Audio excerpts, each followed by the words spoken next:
Okay, what I was at before was just the Tuskegee thing for George Washington Carver. I have actually found the Tuskegee Airmen Memorial. Okay, it's a little different. As you can see, it's packed as always.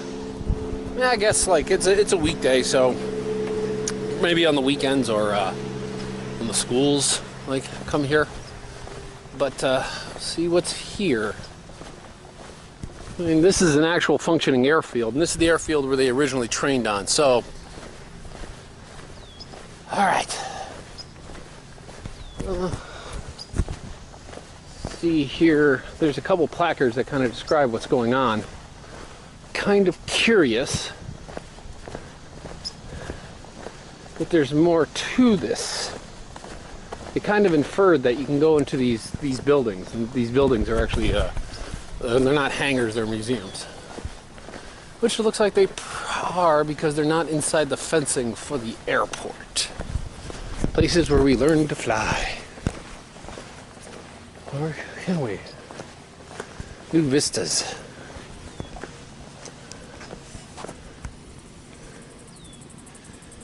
Hey. Okay. You are here. Okay. Welcome, orientation, hangar 1.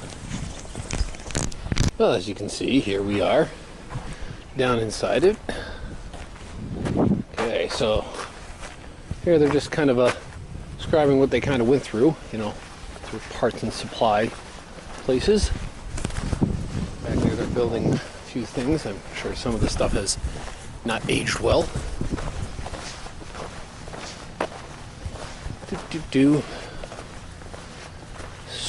Oil storage shed, which obviously if you're going to store oil, you would store it someplace else than where the combustion was happening. Whew. Waiting for the bus.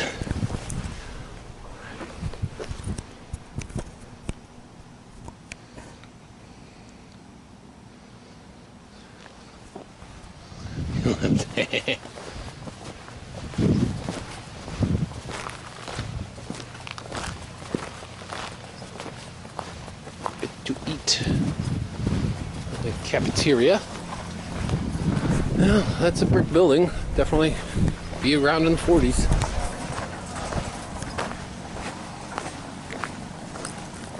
They're obviously constructing some more stuff around here. Whew.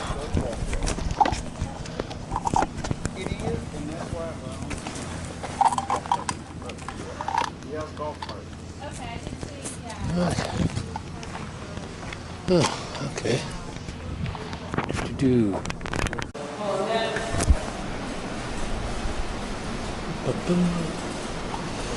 Oh. Oh no, it's a little camera. I'm just documenting my trip. I started in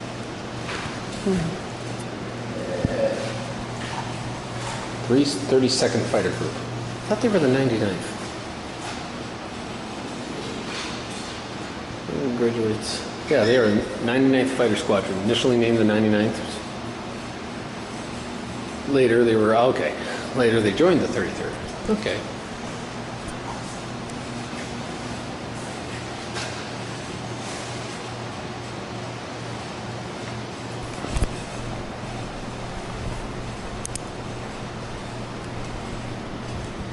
Let's go in there.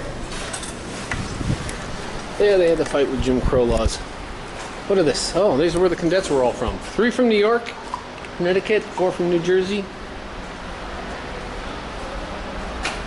2 from Kansas, Nebraska, Arizona, California, Oregon, Washington. Yeah, they were really kind of like, well, if you think about it, they would have hunted out the best of the best. They would have come from all over the country.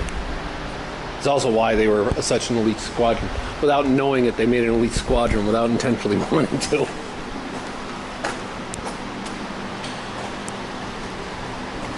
Become a junior ranger. Keeping up morale.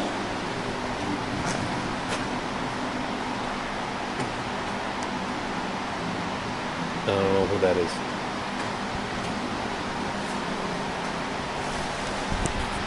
This is a plane that obviously they were training on how to fly.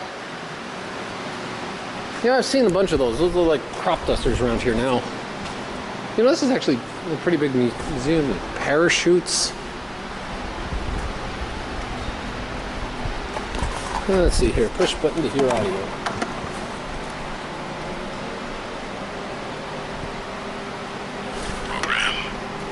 The link trader was a way to familiarize them with the plane's instruments. Tuskegee Airmen Charles McGee from Cleveland, Ohio, recall. Okay. Yeah, yes, how you doing? How you doing, Ed? How are you? Short people.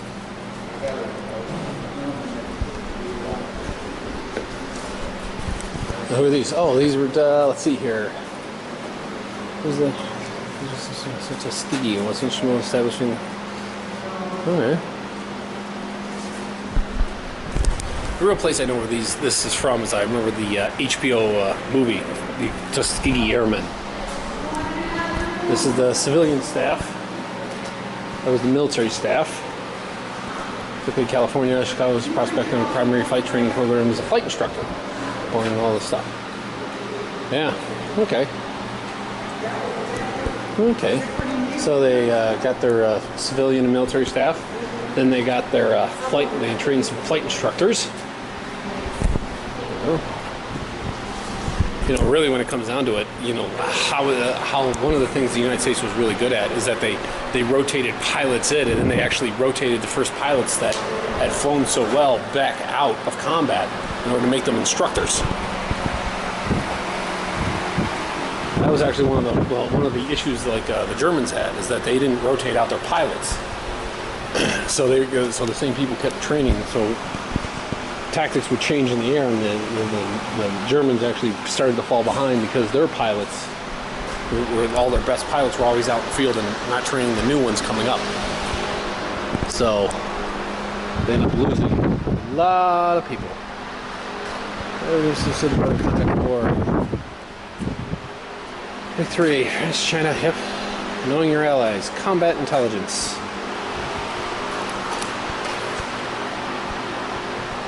Okay.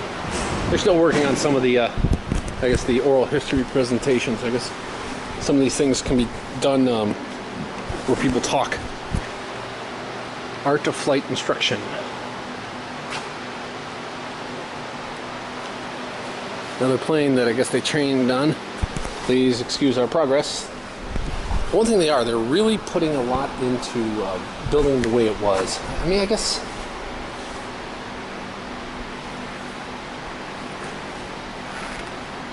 Oh.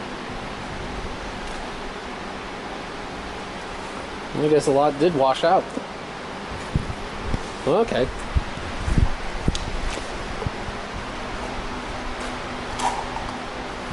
Okay. Oh, there's a store. I'm shocked. Yeah. It's just cool kind of walking through the different hangars. Yeah, those clouds. Wait, what? Those clouds are in front of me. I like the old Gulf sign. It's nice that you have this big gulf between the hangars. All right.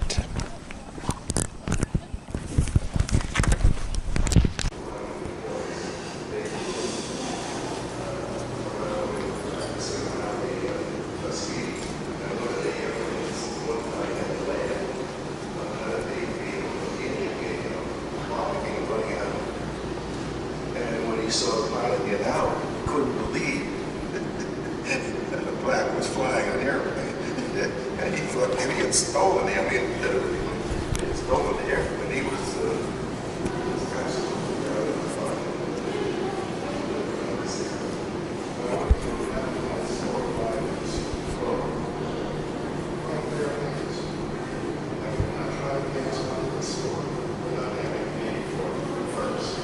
Training and combat effort.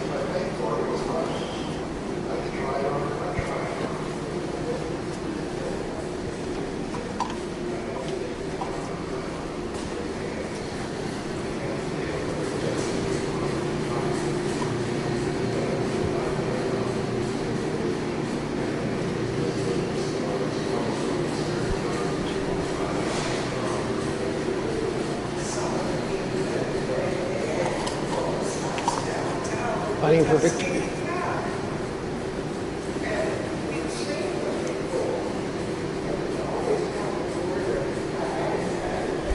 You know, there's not really a lot to say. It kind of speaks for itself. Jim Crow Air Base for the 99th in Africa. What?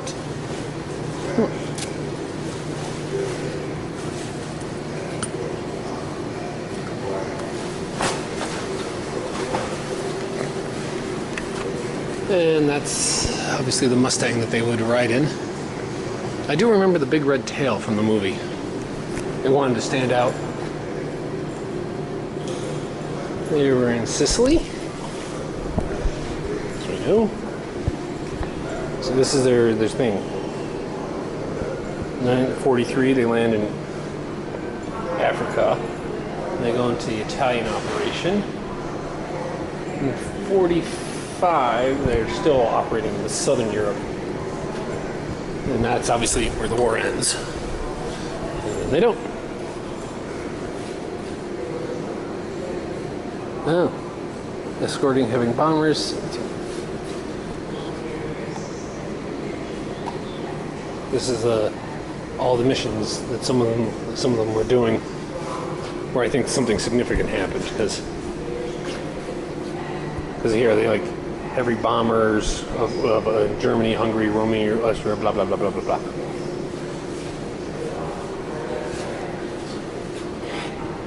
Flying 2 for Germany surrenders. Let's see here, aircraft 112 in the air. 16 boats destroyed, 58 rail cars, 45 gun emplacements, destroyers, horse-drawn vehicles, motorized vehicles, blah blah blah blah blah. Okay. Fighting victory, home run. This is probably their biggest thing, is when they had to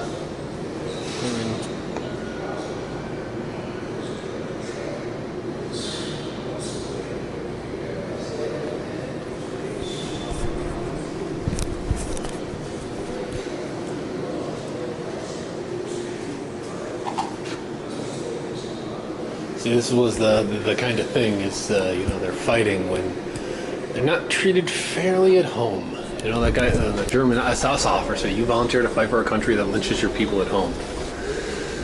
Yeah. Yeah, that was it. Yeah.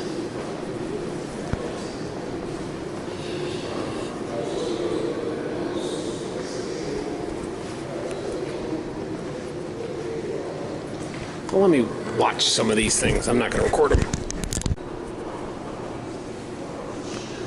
And this is them coming back.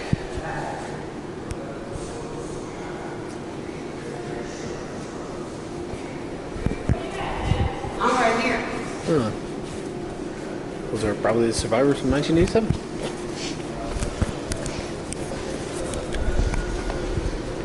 Oh, they must have donated this stuff from one of the pilots. I didn't know how much they were kind of immortalized in the press during World War II, was that there were black newspapers that were, and even some of the white newspapers were tracking them very, very closely, like all their successes and their trials. Okay. Let's check out another one.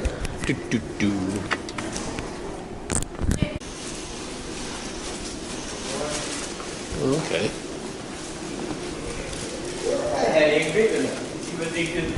Congressional Gold Medal Ceremony. Okay. There we go. Hello, You guys want me to come back and give me a ride? Or? I got 2 healthy legs.